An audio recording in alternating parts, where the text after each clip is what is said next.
now been at work for 100 days. Here to discuss the work it has accomplished and the work still to do is freshman Representative Abigail Spanberger from the 7th District, which of course includes parts of Chesterfield and Henrico, as well as Goochland and Powhatan and several other areas. Congresswoman, thanks for coming in.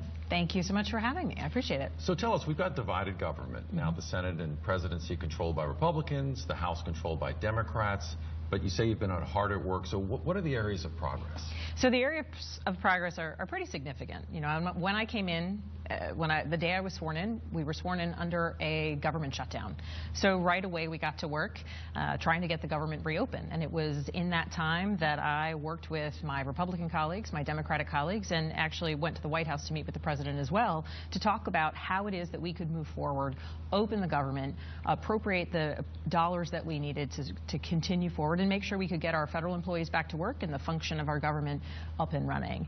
So that was unfortunately entering under the shutdown created an extra hurdle, but that was our first success. And a lot of that was the funding over the border wall. Has that specific issue been resolved? Well, so in the appropriations bill, we appropriated dollars for border infrastructure, some places a wall, some places a fence, additional immigration judges, additional staff for CBP. You know, and when you look at the challenges facing us at the border, we have to make sure that we have not just the infrastructure, the physical infrastructure there, but also the personnel infrastructure that are going to allow us to keep our border secure.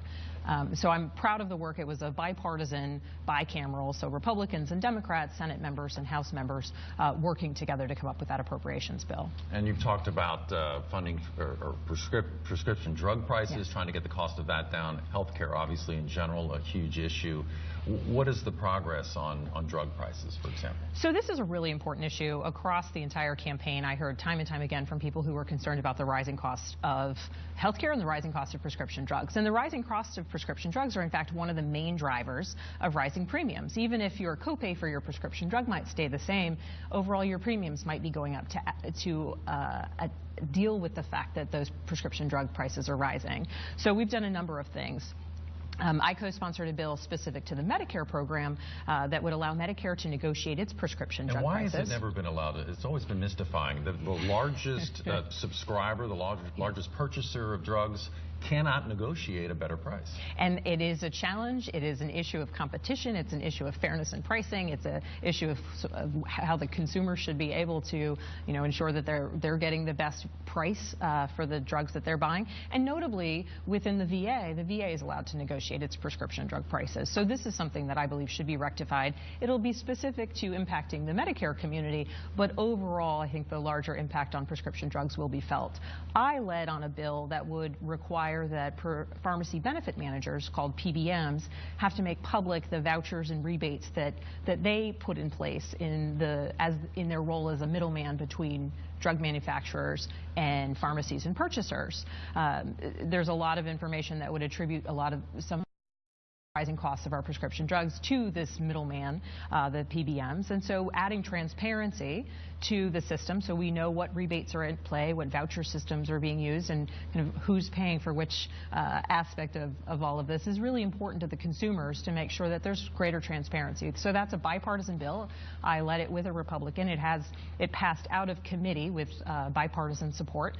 So I'm excited about seeing that bill get to the floor of the House and get a vote. And how about broadband access? We're going to try to get as many topics as we can, but you talked a lot about rural areas getting access to broadband. So in the 7th District, we have 7 of our 10 counties have significant access issues with broadband. It's an economic issue, it's an educational issue, it's a healthcare issue. And there are good programs that exist already within the federal government trying to bring grant and loan money to localities to ensure that they can get broadband access. The issue is we need to make sure those programs are appropriated.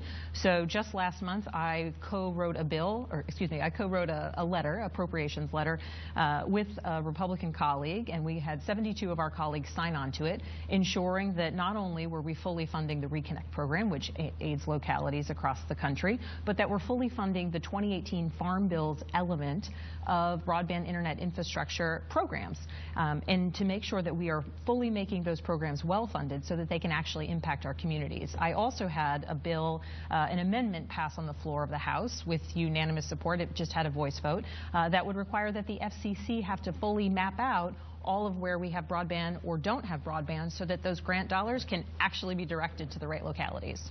We are out of time. I wanted to get through many more issues, but appreciate your coming in on your time off, Congresswoman Spanberger.